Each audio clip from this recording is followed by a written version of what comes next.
Let's go to the 909. 909. I think this is a new caller. I don't recognize this number. Welcome. Hey guys, this is Patrick. I'm 36 years old, but I've been a long time Raider fan, and I enjoy the shit out of you guys. Thank you, bro. Respect. I just keep it up, man. Appreciate it. My only, it's just here's my thing with Tom Brady. Is it easy? Is it going to be easy to accept him if we do get him? Definitely not. Absolutely not. Like, it's going to be tough. Let me say this, though. If the Raiders, I'm not saying it's going to happen, they start out 4-0, y'all going to be accepting that. That's true. You're going to come around. You're going to come around. I'm not saying that's a given. But you know what, though, man? I'm going to take that. No, I don't know. I don't know if that's the case. Mm-hmm. Because with Jerry Rice, I was in like, okay, after 4 fucking games or after 4 wins, I was like, oh, yeah, Jerry Rice is a Raider. And Kane told you about that shit. Kane still don't accept Jerry Rice, even though, you know what I mean? I'll go deeper. And I'm not saying this, again, I'll be clear. I'm not saying this is a given. Tom Brady wins a playoff game in his first year in Las Vegas, people will start to come around. You're going to warm up to him. Yeah. Can we say that, right? You're you're going to warm up to him. You're not going to be so upset. You're not going to be like... W's change everything. I'll say this. I'll be happy we're winning games, but if I show up and you're wearing a Tom Brady Raiders jersey, I'm going to be like... the fuck out of here. This fucking guy. You motherfucker. Yeah. Number 12, that belongs to Katie Staley, bro. All right. Send him a bitch. Let's give Patrick his due. But good point, Pat. It boggles my mind to this very day how people, especially you got some people who who back them up, and we all know who that is, and throw stats at you, and then say, well, you can't trade a potential top 15 quarterback. You can't potentially trade a top 10 quarterback because he's a top 10 top 10 in stats, and he's better. And then he has the goals, and then people have the goals to say, oh, well, Tom Brady sucks. It just boggles my mind how people go, no, let's keep Derek. Don't get the GOAT. Don't get the greatest of all time. Let's keep Derek, and let's have him throw to the dirt. I never got that. I agree with you, Patrick. I've been saying it all this last year. Football, not played on spreadsheets. It's played on the gridiron. Yeah. Derek Carr had a career year last year. How many games did we win? I know defense. I'm not going to reset the whole thing. Let's continue listening to Patrick's call. Hold on, real quick. I'm in agreement with Patrick. I'm in agreement with what you're talking about too. But listen, Raiders Twitter is it's a pretty exciting and wonderful place. It's wild out there, bro. To be in. It's wild in them Twitter streets, like Bobby said. It's never a dull moment. No, it's never a dull moment. There's a lot of back and forth going on out there.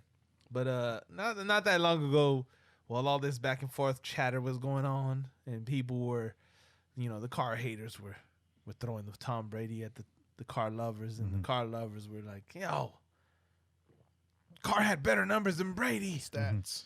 Stats. And it's like somebody said, but hold on.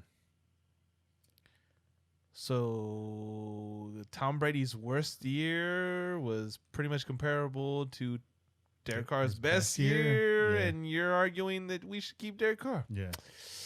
Okay. And you know what? No, as much as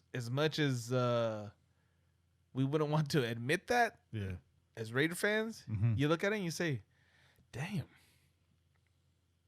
That's actual facts, bro. Yeah. Look at the fucking numbers. They're almost identical. People are talking about Tom Brady's year being one of his worst years. True. They're almost comparable to fucking Derek Carr's numbers. And then that's fucking unfortunate, dog. Okay? And that's what makes us here sitting in front of you say, the fuck are we doing if we're fucking gonna sit here and recap the same bullshit that we gave you last year? The fact that trumps both sides of that, and I hate to even mention this on this Raider show, can either one of them beat the Chiefs twice a year? That's a sticking point for me. But that's a rough one. Think about that. Chew on that. It's true. That's one of the Blue chew. idiotic things ever. I want to win, and if Tom Brady for 2 years can give me all he can, which he will. Then I'm down for it. We gotta get a sponsorship. One other by thing. the way. I wouldn't be surprised at all, and I wouldn't be pissed, but I wouldn't be surprised at all if number 12 or the other pick, we draft a quarterback. And my gut feeling, for some god-awful reason, is that we're not going to get a receiver. We're not going to get the guys that people are really falling in love with. Mm-hmm. I really feel like they're going to go after – I think they're going to go after a quarterback. Mm-hmm. I think they're going to go after some of the guys, and the first pick we're going to get is a QB. Mm-hmm. Because to me, Gruden is being realistic with himself and being honest and looking over at KC with this boy, looking what they did, getting a quarterback, having him sit, and look what happened. Mm-hmm. And quite honestly, the Chiefs winning the Super Bowl, that was pretty sick. And to be fair, I mean, the Chiefs got a pretty nice stable of wide receivers, but in agreement again with you, Patrick, not necessarily even what Gruden's saying or what Gruden's thinking. Listen to what Mike Mayock said, and we hit this during the quick hits. Wide receivers in the first round dramatically overvalued, and that goes along with what you're saying. I would love to see the Raiders draft CeeDee Lamb in the first round. And again, we'll be talking about that. Not the fastest guy, but he's definitely a hard worker. He's physical, and he's going to win those contested passes. But if Mike Mayock really feels that way, that doesn't mean that he's married to or committed to the idea of drafting a wide receiver at 12. And I think if you're going to read between the lines, if you're going to do that, that's the point that you can extract out of that. Bobby. We have to remember that this is a deep wide receiver class when it comes to this draft. Allegedly. There really is, honestly, dude. Because I've been looking into this, and I was like, you know what? We don't have to pull the trigger right away in the first round. So I definitely see Mayock's point when it comes to that. It's like, all right, cool. We definitely can hold off till a little bit, down the line, because it's looking like down to like the third round that there's going to be some very talented receivers available. So if anything, Mayock has shown he has proven a track record that he does know how to pick good all the way up and down from 1 to 7. Yeah. All the way down. Yeah. So definitely. Che, you were going to say? This is all I have to say to that point, okay? I don't disagree with you, Bobby. There's a lot of comparable like wide receivers out there. There's a lot of speed. There's a lot of fucking guys that have shown good hands, good route running and whatnot. CeeDee Lamb is one of those motherfucking guys that we're going to regret if we don't draft him. Sure. He is that guy. Mm-hmm. You watch him. He ran a 4.5. Yeah. Okay? He ran a 4.5, which I think was faster than his 40 going into college. Yeah. And it was closer to Jerry Jeudy than most people thought, right? Mm-hmm. And then of course you have Ruggs that ran fucking 4.27, right? Yeah. That's a burner, okay? But Jerry Jeudy and Henry Ruggs had the benefit of each other on one fucking team. Good point. Yeah. Okay? Valid. CeeDee Lamb was one guy, okay, by himself. We don't see his fucking partner on the opposite end of the field out there with the top 5 fucking receivers in the league. Right. What he run again? In the draft. What he run again? He ran who? CeeDee Lamb? 4.5. 4.5? Yeah. That's good. 4.5. That's not bad. And then, let me just put it like this. Let's think about the wide receivers in the league currently who are considered the best wide receivers in the league. Mm-hmm. We're talking about Michael Thomas. Mm-hmm. We're talking about your boy out in Houston. Give me his name. I can't think of his fucking name right now. God damn it. You're talking about I want to say Andre. That's not his name. No, that was the receiver before he got there.